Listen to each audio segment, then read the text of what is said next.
सभी शिक्षकों का मैं सहयोग परिवार की तरफ से स्वागत करता हूँ। आदरणीय श्री माता जी निर्मला देवी की कृपा से आज मैं आपके सामने आज्ञा चक्र के बारे में जानकारी देने के लिए प्रस्तुत हूँ। पिछले सत्र में हमने विशुद्धि चक्र के बारे में जानकारी ली थी।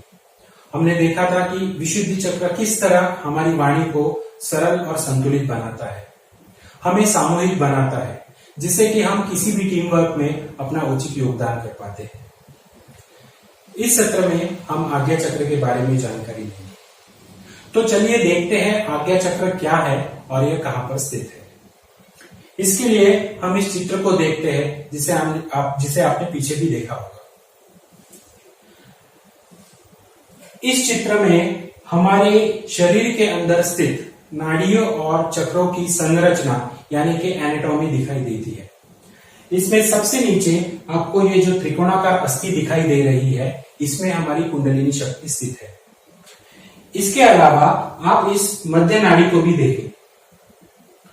जब हम ध्यान करते हैं उस वक्त हमारी कुंडलिनी शक्ति इस त्रिकोणाकार अस्थि से इसी मध्य नाड़ी के द्वारा ऊपर की तरफ उठती है।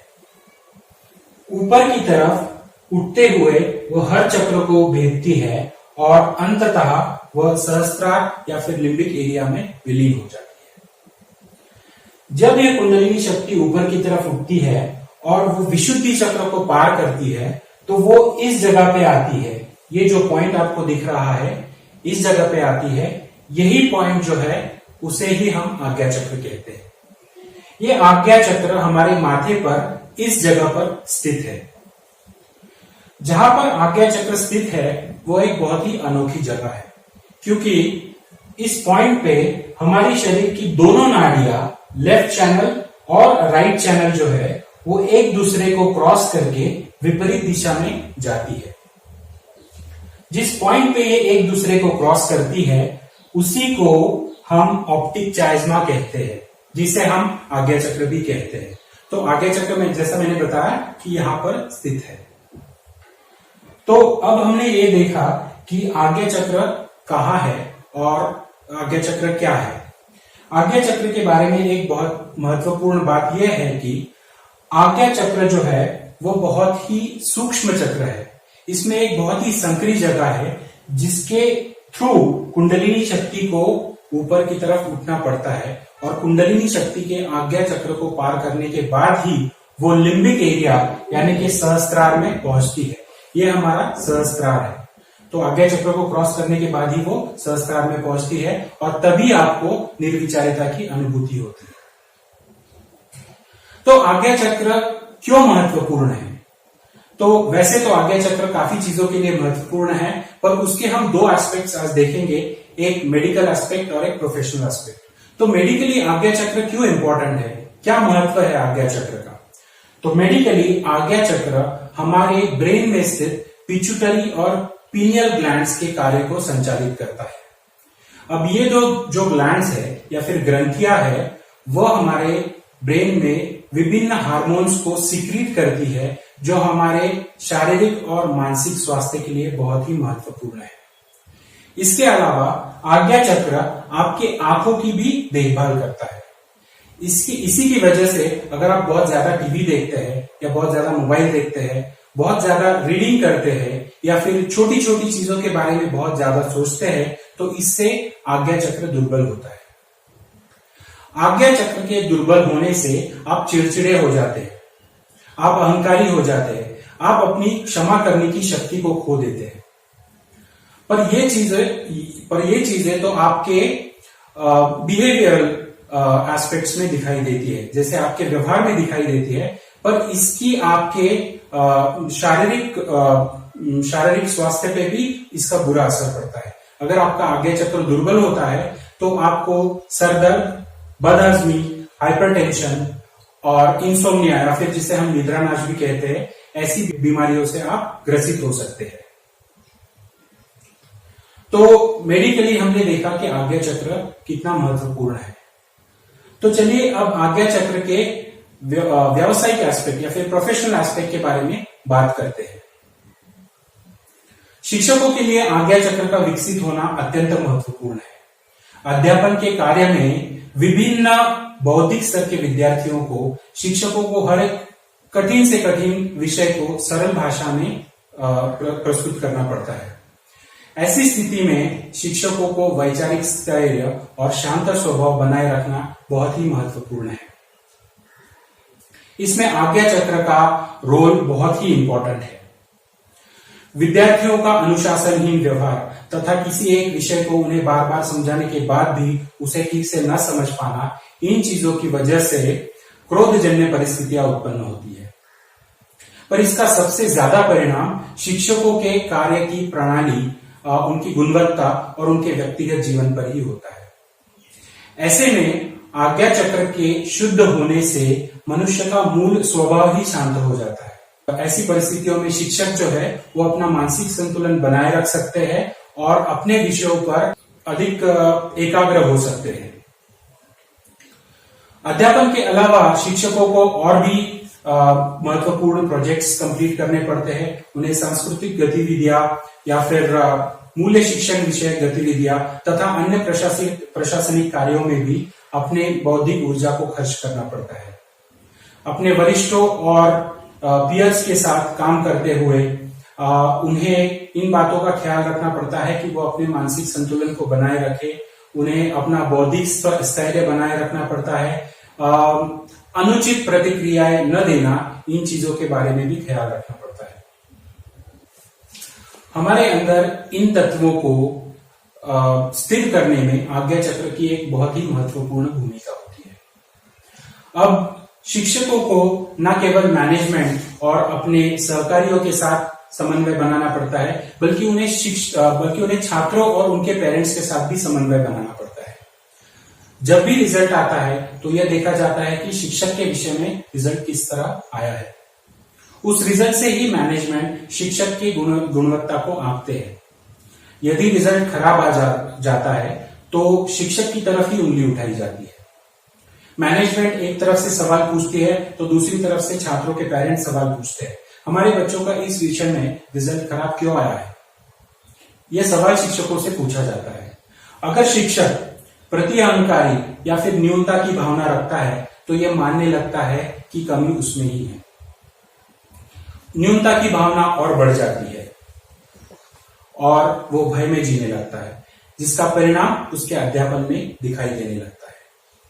इसके विपरीत अगर वो अहंकारी है तो वो सीधे ये कह देता है कि मैंने तो अपना सिलेबस कंप्लीट कर दिया था, और वो अपने आप को पूरी तरह से इस जिम्मेदारी से मुक्त कर लेता है।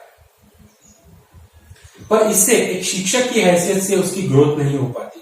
वो हर साल बस अपना सिलेबस ही कंप्लीट करता रहता है। जो मूल प्रॉब्लम है उसे वो एड्रेस ही नहीं कर पाता। अहंकारी और प्रति अहंकारी होने से कुछ निष्पन्न नहीं होता। तो ये जो अहंकार और प्रति अहंकार की प्रवृत्ति हमारे अंदर है, उसे कम कैसे किया जाए और ऐसे प्रॉब्लम्स को हल कैसे किया जाए, इन्हें हल करने के लिए आपको बैलेंस में आना पड़ेगा। और यह बैलेंस आपको आपकी बुद्धि से आप हासिल नहीं कर सकते, क्योंकि यह एक स्थिति है और इसे आपको ध्यान से ही पाना होगा। हम हमारी स्थिति के खिलाफ नहीं लड़ सकते। अगर आप अहंकारी है तो अपने आप से ही विनम्र नहीं हो सकते, और अगर आप प्रति अहंकारी है तो अपने आप से ही आत्मविश्वास नहीं जागृत हो सकता। उसके लिए आपको ध्यान ही करना होगा। उसके लिए आपको आपके आज्ञा चक्र को सबल ही बनाना होगा। तो हम आज्ञा चक्र पे किस तरह से ध्यान करें ताकि वो सबल हो जाए और इन प्रवृत्तियों से आपको मुक्ति मिल जाए। इसके लिए फिर से हम एक बार इस चित्र को देखते हैं। जैसा मैंने बताया, यहाँ पे ये जो है ये आज्ञा चक्र है। अब इसके ऊपर स्थित इन दो गुब्बारों को आप देखें। इसमें से जो बाया गुब्बारा है वो आपके अहंकार को दर्शाता है, और जो दाया गुब्बारा है वो आपके प्रति अहंकार को दर्शाता है। आप यकीन नहीं करेंगे, यही हमारे अहंकार और प्रति अहंकार का फिजिकल मैनिफेस्टेशन है। हमारे शरीर और मन के बीच का जो कनेक्शन है उसका ये एक बहुत ही सुंदर उदाहरण है। आमतौर पर ये दोनों गुब्बारे फूले हुए होते हैं। इस स्थिति में हमारे अंदर अहंकार और प्रति अहंकार की भावनाएं प्रबल होती है। जब हम ध्यान करते हैं तो हमारी कुंडलिनी शक्ति आज्ञा चक्र से ऊपर उठने की कोशिश करती है। उस वक्त ये जो फूले हुए गुब्बारे हैं या फिर इन्फ्लेटेड बलून्स है, वो कुंडलिनी के रास्ते में अवरोध उत्पन्न करते हैं और हमारे योग घटित होने में कठिनाइयां उत्पन्न करते हैं। परंतु अगर आप नियमित ध्यान करते हैं तो कुंडलिनी के प्रभाव से ये जो दो गुब्बारे हैं ये सिकुड़ने लगते हैं, आपका आज्ञा चक्र प्रबल होने लगता है और आपके अंदर की अहंकार और प्रति अहंकार की प्रवृत्तियां कम होने लगती है। आप यकीन नहीं करेंगे, पर यह प्रवृत्तियां कम होने से आपका चीजों को देखने का दृष्टिकोण ही बदल जाता है। बहुत बार चीजें बहुत ही सामान्य होती है, परंतु अहंकार और प्रति अहंकार की वजह से आपको वो बहुत बड़ी प्रतीत होती है और उसी मात्रा में आप उसको रिएक्ट करते हैं, जिससे चीजें और खराब हो जाती है। पर आज्ञा चक्र के सबल होने से जब ये प्रवृत्तियां कम हो जाती है तो चीजें बहुत ही सरल हो जाती है, क्योंकि आपको उसके लिए कोशिश नहीं करनी पड़ती, वो आपकी स्थिति बन जाती है। अहंकार का प्रभाव कम होने से आपके स्वभाव से आक्रामकता दूर हो जाती है, आप विनम्र हो जाते हैं। इसी वजह से आपके जो दैनंदिन कामकाज है, जैसे अध्यापन और अन्य प्रशासनिक कार्य, इनमें आप शांत, स्थिर और गतिशील हो जाते हैं। इससे आपके रिलेशनशिप्स में भी इंप्रूवमेंट होते हैं। अहंकार की वजह से अनावश्यक रूप से जो ऊर्जा आपकी खर्च होती है, उसे आप अपने अध्यापन में लगा सकते हैं, अपने विद्यार्थियों के प्रॉब्लम सॉल्व करने में लगाते हैं और अन्य सृजनात्मक कार्यों में भी इस ऊर्जा का इस्तेमाल करने लगते हैं। आप अपने अंदर की खामियों को भी देखना शुरू करते हैं और उन्हें दूर करने के लिए आप भरसक प्रयत्न भी करते हैं। इसका परिणाम आपके अध्यापन पर दिखाई देने लगता है और विद्यार्थियों में भी आपकी प्रतिष्ठा बढ़ जाती है। प्रति अहंकार की भावना कम होने से आप अपने आप के बारे में आश्वस्त हो जाते हैं, आप में कॉन्फिडेंस बढ़ जाता है, आत्मविश्वास बढ़ जाता है, आप अपनी बातों को स्पष्टता से रखने में सक्षम हो जाते हैं और आप हर प्रतिकूल परिस्थिति को अपने आप को पूर्णतया दोषी मानना बंद कर देते हैं और चीजों को साक्षी भाव में देखना शुरू कर देते हैं। इसी की वजह से आप बड़ी जिम्मेदारियां और बड़े प्रोजेक्ट्स उठाने में भी सक्षम हो जाते हैं। आप अपने अलावा अन्य लोगों के गुणों को भी देखना सीखते हैं, उन्हें परख कर उन्हें उचित कार्य सौंपना सीखते हैं और उनके उस कार्य को संपन्न करने पर उन्हें सराहना भी सीखते हैं। यही तो एक मैनेजर की अच्छी क्वालिटी होती है। तो आप में लीडरशिप क्वालिटीज भी पनपने लगती है। आप मैनेजमेंट को सकारात्मक सुझाव देने में भी संकोच नहीं करते, जिससे मैनेजमेंट की नजरों में भी आपकी प्रतिष्ठा ऊपर उठती है।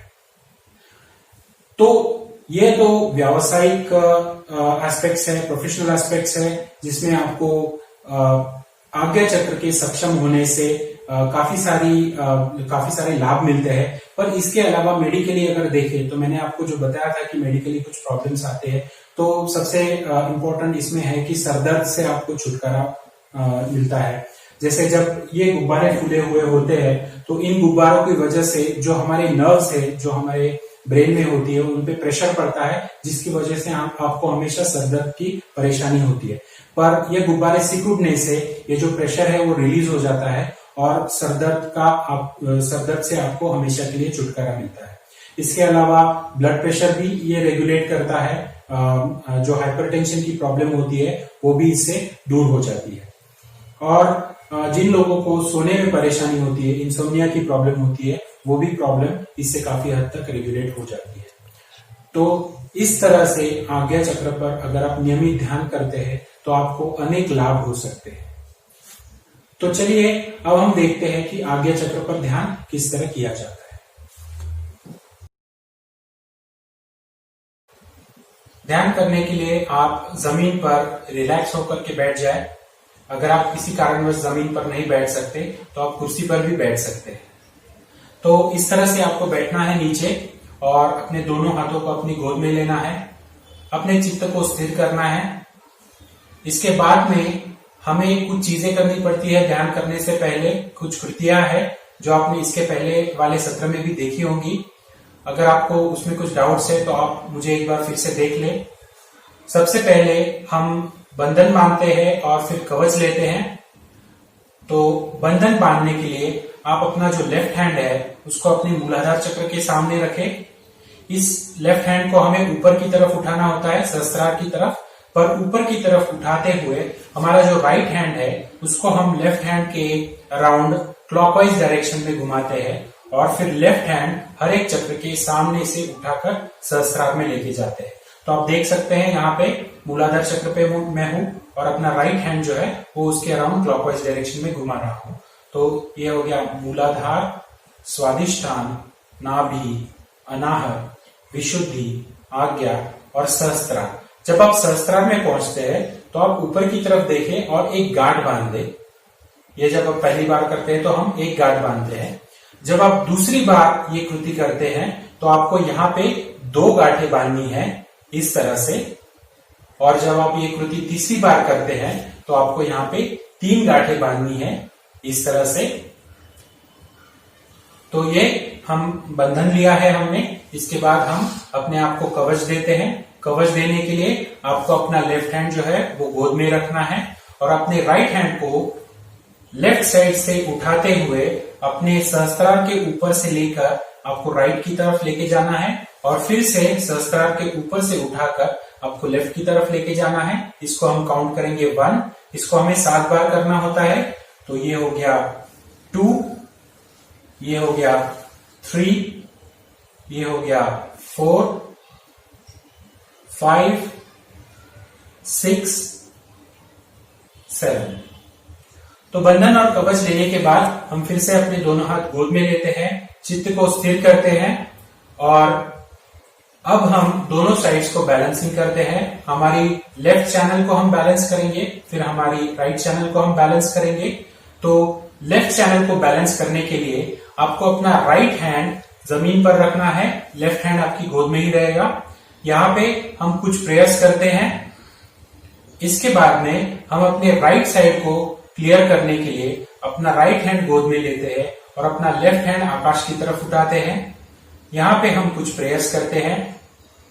इसके बाद जब हमारी दोनों साइड्स का क्लियरेंस हो जाता है तो अपने दोनों हाथों को हम गोद में लेते हैं, आंखें बंद करते हैं और हमारा जो चित्त है उसको स्थिर करते हैं।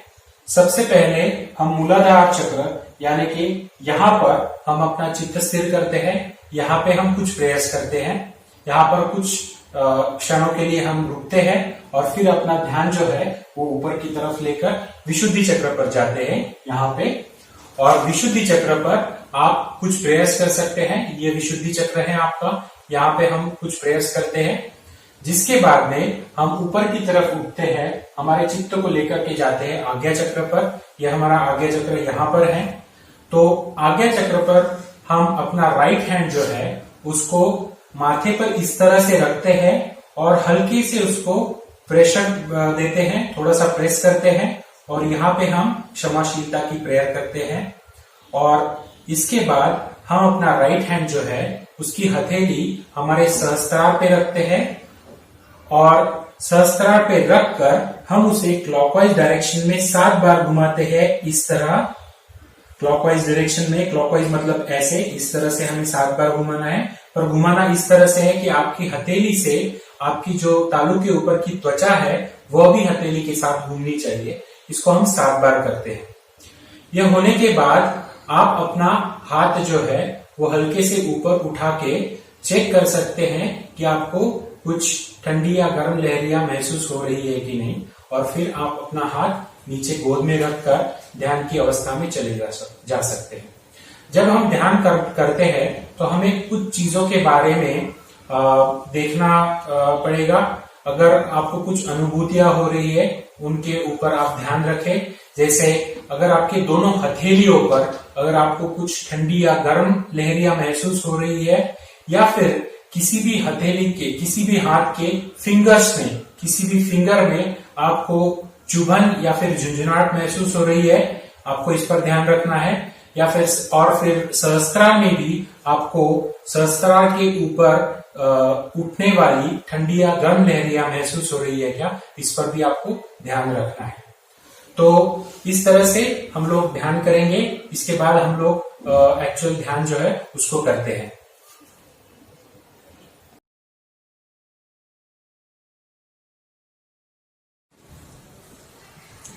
तो चलिए ध्यान शुरू करते हैं। जैसा मैंने आपको बताया उस तरह से हमें सबसे पहले बंधन लेने हैं। मूलाधार से शुरू करते हुए मूलाधार, स्वादिष्ठान, नाभि, अनाहत, विशुद्धि, आज्ञा, सहस्त्रार। यहां पर पहली गांठ बांधेंगे। फिर से एक बार मूलाधार, स्वादिष्ठान, नाभि, अनाहत, विशुद्धि, आज्ञा, सहस्त्रार। यहां पर 2 गांठें बांधेंगे। फिर से एक बार मूलाधार, स्वादिष्ठान, नाभि, अनाहत, विशुद्धि, आज्ञा, सहस्त्रार। यहां पर 3 गांठ बांधेंगे। और अब हम कवच लेंगे। 1, 2, 3, 4, 5, 6, 7। अब अपने दोनों हाथों को गोद में ले ले, चित्त को स्थिर करें। अब हम हमारे लेफ्ट चैनल की बैलेंसिंग करेंगे, ईडा नाड़ी की बैलेंसिंग करेंगे। उसके लिए अपना राइट हैंड जमीन पर रख ले। यहां पे हम मां से प्रार्थना करेंगे, मां कृपा करके हमारी ईडा नाड़ी शुद्ध करे। मां कृपा करके हमारी ईडा नाड़ी शुद्ध करे।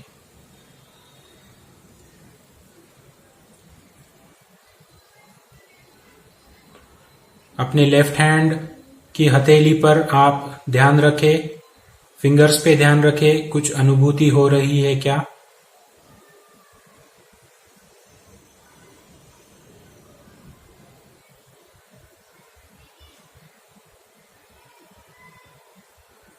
अब अपने राइट हैंड को गोद में ले ले और लेफ्ट हैंड को आकाश की तरफ मोड़ दे। यहाँ पे हम हमारी राइट चैनल यानी कि पिंगला नाड़ी को शुद्ध करेंगे। इसके लिए हम मां से प्रार्थना करते हैं, मां कृपा करके हमारी पिंगला नाड़ी को शुद्ध करे। मां कृपा करके हमारी पिंगला नाड़ी को शुद्ध करे।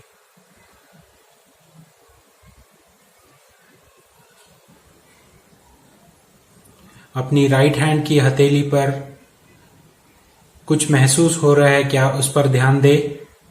उंगलियों पर कुछ महसूस हो रहा है क्या, उस पर ध्यान दे।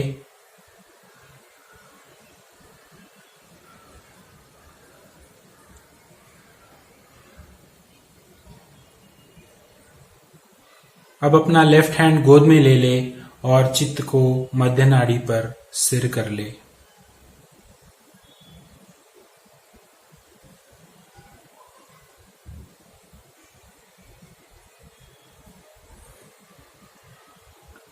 अपने चित्त को अब मूलाधार चक्र पे स्थिर करें। यहां पे हम मां से प्रार्थना करेंगे, मां कृपा करके हमारे अंदर स्थित सारी निगेटिविटी को आप दूर करें। मां कृपा करके हमारे अंदर स्थित सारी निगेटिविटी को आप दूर करें।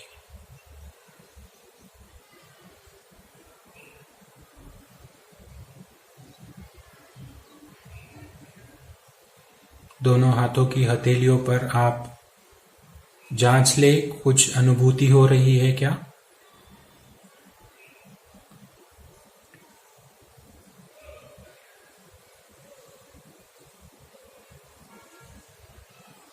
अब धीरे धीरे अपने चित्त को ऊपर की तरफ उठाते हुए विशुद्धि चक्र पर स्थिर करें, जो हमारी गर्दन के पास स्थित है।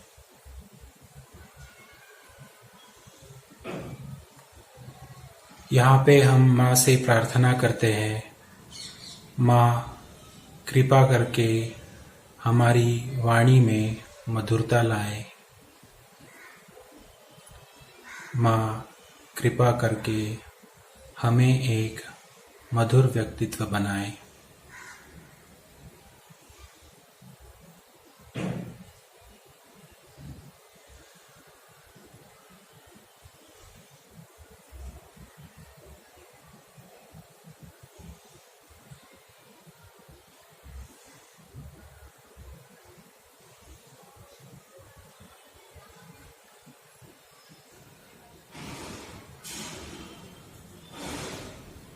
अब आप अपने चित्त को ऊपर की तरफ उठाएं और आज्ञा चक्र पर स्थिर करें।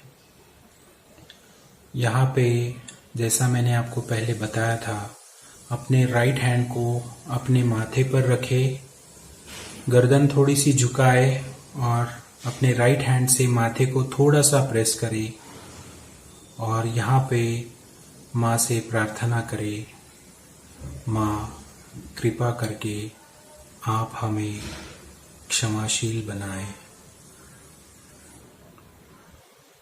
माँ कृपा करके आप हमें क्षमाशील बनाएं।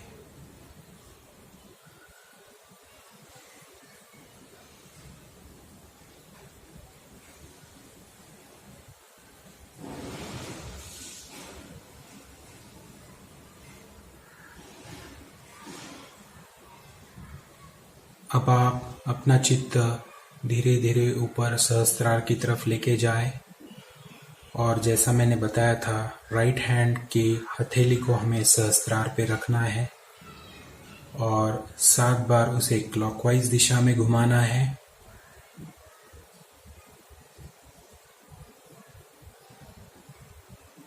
और प्रार्थना करनी है, माँ कृपा करके हमारे अंदर योग प्रस्थापित करे।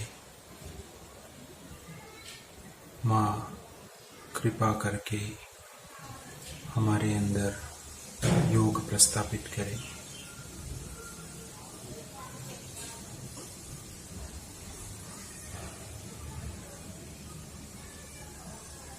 अब धीरे धीरे अपने राइट हैंड को ऊपर की तरफ उठाएं और जांच करें कि आपको कुछ ठंडी या गर्म लहरियाँ महसूस हो रही है क्या।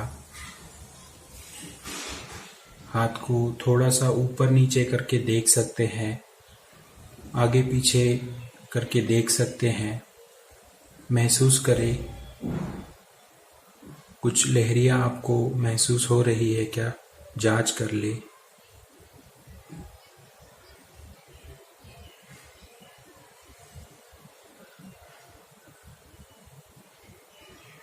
अब आप अपना राइट हैंड अपनी गोद में ले ले और चित्त को सहस्त्रार में, जहाँ पर हमने हाथ रखा था, वहाँ पर स्थिर कर ले। हम इसी अवस्था में कुछ देर में ध्यानस्थ रहेंगे।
अब धीरे धीरे अपनी आंखें खोलें।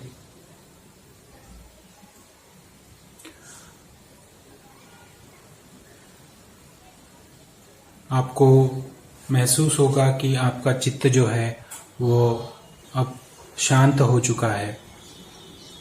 तो इस तरह से हम आज्ञा चक्र पर मेडिटेशन करते हैं, ध्यान करते हैं। ध्यान के दौरान हर किसी को अलग अलग अनुभूतियां हो सकती है। किसी को सहस्रार से उठती हुई ठंडी या गर्म लहरियां महसूस हो सकती है, किसी को अपने हथेलियों पर महसूस हो सकती है। खासकर आज के ध्यान के दौरान अगर किसी को अपनी उंगलियों में स्पेसिफिकली अपनी अनामिका में, जो हमारी सबसे छोटी उंगली की बाजू वाली उंगली है, उसमें अगर किसी को चुभन या झुंझुनाहट महसूस हुई होगी तो इसका मतलब यह है कि कुंडलिनी शक्ति आपके आज्ञा चक्र के प्रॉब्लम्स पर काम करके ऊपर उठने की कोशिश कर रही है। अगर आप नियमित ध्यान करेंगे तो ये चुभन या झुंझुनाहट भी चली जाएगी और आप अपने ध्यान में स्थिर हो पाएंगे। तो यहाँ पर हमारा आज्ञा चक्र का सत्र खत्म होता है। अगले सत्र में हम सहस्त्रार चक्र के बारे में जानकारी लेंगे, जिसके माध्यम से हम हमारे सभी चक्रों पर स्थित सूक्ष्म ऊर्जा को इंटीग्रेट कर पाएंगे। धन्यवाद।